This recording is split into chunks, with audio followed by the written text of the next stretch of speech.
आओ पावन प्रज्ञा पुराण में जइए ते पहला एक गायत्री महामंत्र। ओम भूर्भुवः स्वः तत्सवितुर्वरेण्यं भर्गो देवस्य धीमहि धियो यो नः प्रचोदयात्। अखंडमंडलाकारं व्याप्तं येन चराचरं तत्पदं दर्शितं येन तस्मै श्रीगुरुवे नमः। मातृवत् लालयित्री च पितृवत् मार्गदर्शिका नमोस्तु गुरुसत्तायै। श्रद्धा प्रज्ञायुता चया श्रद्धा प्रज्ञायुता चया। ओम श्री गायत्री दैव्यै नमः। ओम श्री कुलदेवी मातायै नमः। ओम श्री गुरुसत्तायै नमः। आवाहयामि स्थापयामि पूजयामि ध्यायामि ततो नमस्कारं करोमि। पावन प्रज्ञा पुराण भाग 3 सुसंस्कार संवर्धन सुसंस्कारिता संवर्धन प्रकरण भाग 7 सुधी आपणे जोयुं। आज भाग 8 में जोईशुं। अद्भुत दृष्टांत द्वारा गुरुदेव सुसंस्कारिता संवर्धननी वातो करी रह्या छे। कोई वखत मोटाओने पण बाळकोनी रीते समजाववामां आवे छे। एक दिवस गांधीजीनी झूंपड़ीमां पंडित जवाहरलाल नेहरू गया। अंधारामां गांधीजीनी लाकड़ी साथे અથડાયા। पंडितजी खूब खीजाणा छे अने बोल्या छे, बापू तमे तो अहिंसाना पुजारी छो, तो पछी आ लाकड़ी केम राखी छे? गांधीजीए कह्युं, तमारा जेवा तोफानी छोकराओने सीधा करवा माटे। पछी थोड़ा गंभीर थईने बापू फरीथी बोल्या, अहिंसानो मतलब ए नथी के कोईने मारवुं ज नहीं। अनीतिनी विरुद्धमां आत्मरक्षा माटे साधन राखવું ते पण नीतिनी अंदर ज आवे छे। सुंदर दृष्टांतो द्वारा गुरुदेव આપણને નૈતિક શિક્ષણ પણ આના દ્વારા આપી રહ્યા છે। યુવકોને તથા પ્રૌઢોને માટે કથાઓના પ્રસંગો સાહસ સત્શિક્ષણ તથા સદવ્યવહારની આધ્યાત્મની પ્રેરણા આપનારા હોવા જોઈએ। કોર્ટ માર્શલની સામે તાત્યા ટોપેને લાવવામાં આવ્યા બાદ અંગ્રેજ ન્યાયાધીશે પૂછ્યું કે જો તમે ઈચ્છતા હો તો તમારા બચાવમાં કંઈક કરી શકો છો। ત્યારે તાત્યા ટોપેનું સ્વાભિમાન જાગી ઉઠ્યું। તેમણે કહ્યું, મેં બ્રિટિશ શાસનની સામે ટક્કર લીધી છે। હું જાણું છું કે આના બદલામાં મને મૃત્યુદંડ મળશે। હું ફક્ત ઈશ્વરીય ન્યાય અને ન્યાયાલયમાં જ વિશ્વાસ રાખું છું। એટલા માટે મારા બચાવને માટે હું કશું કહેવા માંગતો નથી। અને તાત્યા ટોપેને જ્યારે ફાંસીના સ્થળે લઈ ગયા ત્યારે એમણે કહ્યું, તમે લોકો મારા હાથ પગ બાંધવાની તકલીફ શા માટે ઉઠાવો છો?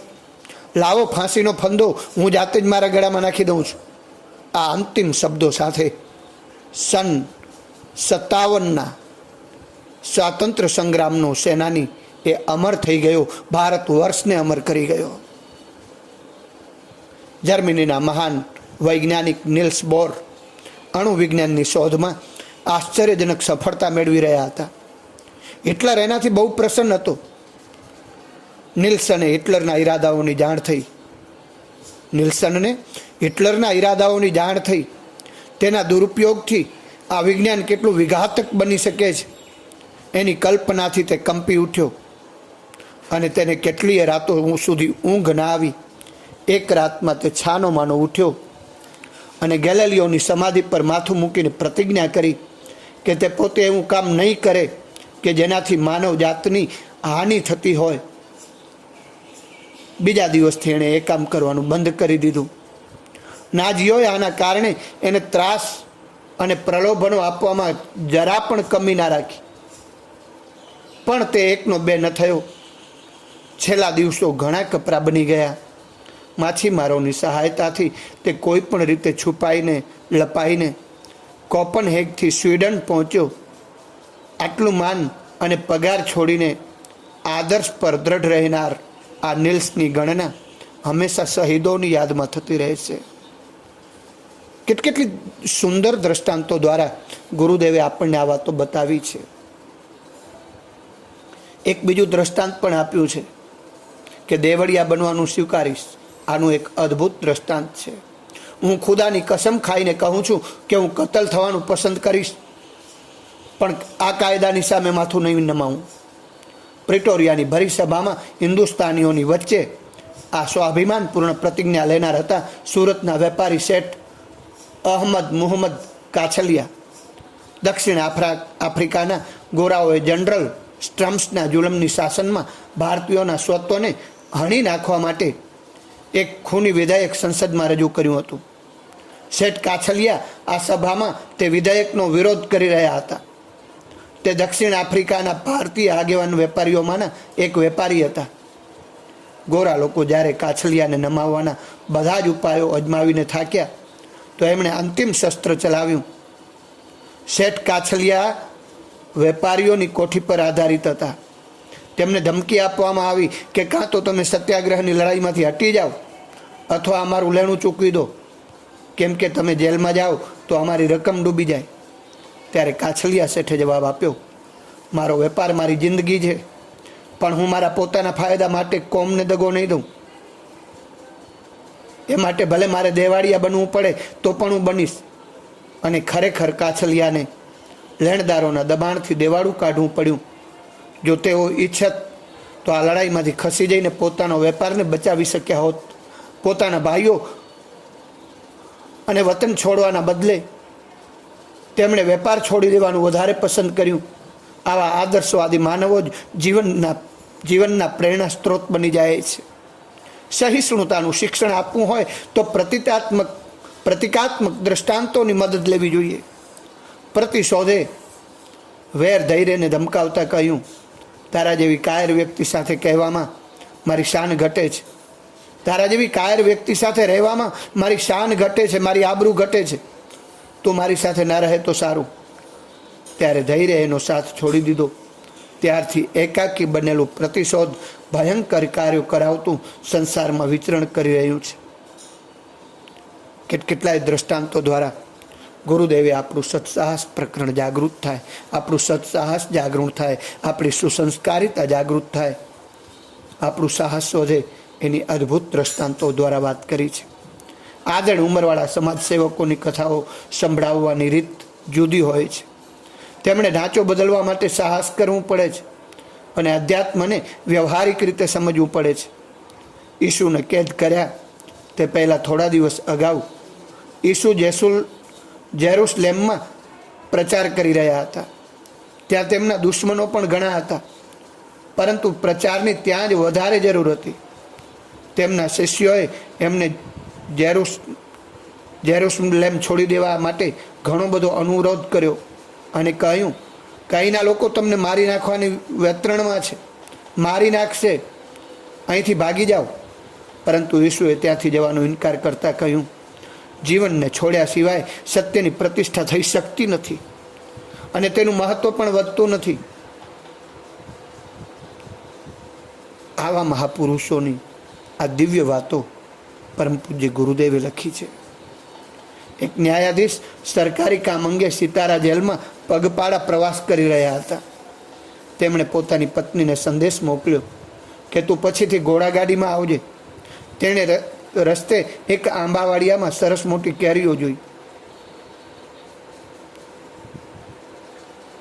તેમના કહેવાથી ઘોડાગાડીવાળાએ થોડીક કેરીઓ આંબા પરથી તોડી.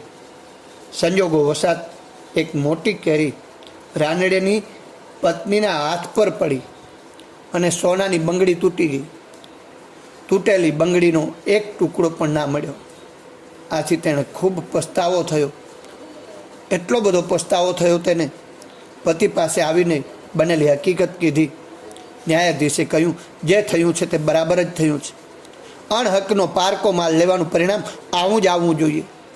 ભવિષ્યમાં એવી મનોવૃત્તિથી દૂર રાખવા માટે ભગવાને આ દંડ કર્યો છે. તમારા ગુનાની થોડી સજા મને પણ મળી છે. મારું ચપ્પુ પણ ખોવાઈ ગયું છે. પાપની કોડી પુણ્યનું સોનું પણ ખેંચી જાય છે. એ ન્યાયાધીશ હતા મહાદેવ ગોવિંદ રાનડે. તેઓ ફક્ત બીજાના લોકોના મુકદ્દમાઓનો ફેંસલો નહોતા કરતા, પણ પોતાની અને પોતાના સ્વજનોની ક્રિયાઓની ચેષ્ટાઓનું પણ વિવેક રીતે નિરીક્ષણ કરતા હતા અને ભગવાનને ક્યારેય ભૂલતા નહોતા. ભગવાન ન્યાયાધીશ, આ સંસારના સ્વામી છે. સાચો ન્યાય તો ન્યાયાધીશના રૂપે ભગવાન સૌને આપી રહ્યા છે. તમે આપો કે ના આપો, તેઓ બધા પર દયા કરે છે અને તેમને તેમના કર્મ પ્રમાણે દંડ આપે જ છે. પછી આપણે દંડ આપવાવાળા કોણ? રાનડે આવું સમજતા હતા. કેટલા સુંદર દ્રષ્ટાંતો દ્વારા ગુરુદેવે આપણી અંદર સત્સાહસ વૃત્તિ વધે, સંવર્ધન પ્રકરણ વધે, આપણું સંવર્ધન વિકાસ થાય, સત્સાહસનો વિકાસ થાય, અદ્ભુત દ્રષ્ટાંતો દ્વારા આપણને આ બધું બતાવ્યું છે. મહાત્મન સ્વર્ગનો અધિકારી કોને મળે છે? એક ગ્રામીણે ઈસુને પૂછ્યું છે. પાસે જ એક બાળક રમી રહ્યું હતું. તેને ઉંચકીને ઈસુએ ઈશારાથી કીધું, આને, આ બાળકને. ગ્રામીણે કહ્યું કે આપના કહેવાનો હું અર્થ ન સમજો. ત્યારે ઈસુ હસ્યા અને બોલ્યા છે, જેઓ બાળક જેવા નિર્દોષ તથા અહંકાર વગરના હોય છે ને એમને જ સ્વર્ગનો અધિકાર મળે છે અને એવો જ સ્વર્ગના અધિકારી બને છે. માટે હંમેશા સ્વર્ગના અધિકારી બનવું હોય તો બાળક જેવા નિર્દોષ બનો, અહંકાર વગરના બનો. 24 અવતારોમાં એક કપિલજી કરદમ ઋષિ તથા દેવહૂતિના પુત્ર હતા. કપિલજી તો જ્ઞાનનો અવતાર હતા, સાચા સંત હતા. પુત્રીઓના લગ્ન થતાં કરદમ ઋષિ તથા દેવહૂતિએ સંન્યાસ લઈ લીધો. દેવહૂતિએ જ્ઞાની કપિલજીને કહ્યું કે ઇન્દ્રિયો ચોરોની જેમ આચરણ કરે છે, તેથી હું કંટાળી ગઈ છું. સ્થિર આનંદની પ્રાપ્તિ માટે હે કપિલજી, હું શું કરું? ત્યારે કપિલજીએ કહ્યું છે, હે માતાજી, ઇન્દ્રિયો અને મન અસતનો સંગ કરવા ટેવાઈ ગયા છે. અસતના સંયોગથી દુઃખ પેદા થાય છે, આસક્તિ છૂટતી નથી. આને અસતથી સત તરફ વળાંક આપવો જોઈએ. એમ કરવાથી સત્સંગ થશે અને સત્સંગથી આનંદ પ્રાપ્ત થશે. દેવહૂતિએ કહ્યું, સંત તો સંસારમાં દેખાતા જ નથી, તો પછી સત્સંગ કેવી રીતે કરું? કોને સંત કહેવા? કપિલજીએ કહ્યું, જો એવું લાગતું હોય તો સમજી લો કે હજુ તમારી પાપ દ્રષ્ટિનો ક્ષય થયો નથી. જ્યાં સુધી પાપ દ્રષ્ટિ હોય ત્યાં સુધી જો સંત મળી જાય તો એમના પ્રત્યે પણ સદભાવ પેદા થતો નથી અને એ વિના એમના સંગનો લાભ પણ મેળવી શકાતો નથી. જે પોતે સંત બને તેને સંત મળી જાય છે. જ્યાં સુધી પોતાને સત સાથે જોડવાની ઈચ્છા નથી થતી ત્યાં સુધી સંત દ્રષ્ટિ પેદા થતી નથી અને જગત દુષ્ટોથી જ ભરેલું દેખાય છે. પોતે સંત બન્યા વગર સંત મળતા નથી અને સત્સંગ પણ થઈ શકતો નથી. અને કહ્યું પણ છે, બિનું સત્સંગ વિવેક ન હોય, રામ કૃપા બિનું સુલભ ન સોય. સત્સંગ સંત બનવાથી મળે છે અને સંતની વાત ગુરુદેવે અદ્ભુત કરી છે. સંત કોને કહેવાય? તો ગુરુદેવે કીધું, પોતાના પ્રતિ કઠોરમાં કઠોર વર્તન રાખે, બીજાના પ્રતિ ઉદારમાં ઉદાર પ્રેમપૂર્ણ વ્યવહાર રાખે, એ જ સંતને લાયક છે, એ જ સંત કહી શકાય છે. આવી અદ્ભુત વાતો ગુરુદેવે આ પાવન પ્રજ્ઞા પુરાણમાં કરી છે. નિત્ય સાંભળતા રહેજો.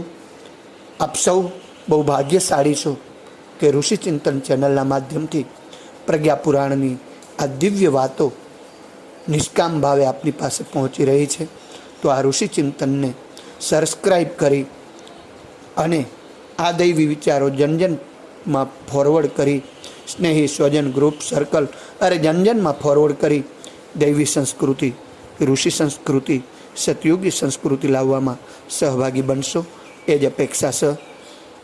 ઋષિ ચિંતન ચેનલ કાંતિભાઈ કરસાલિયાના હાર્દિક શુભકામનાઓ. અસ્તુ.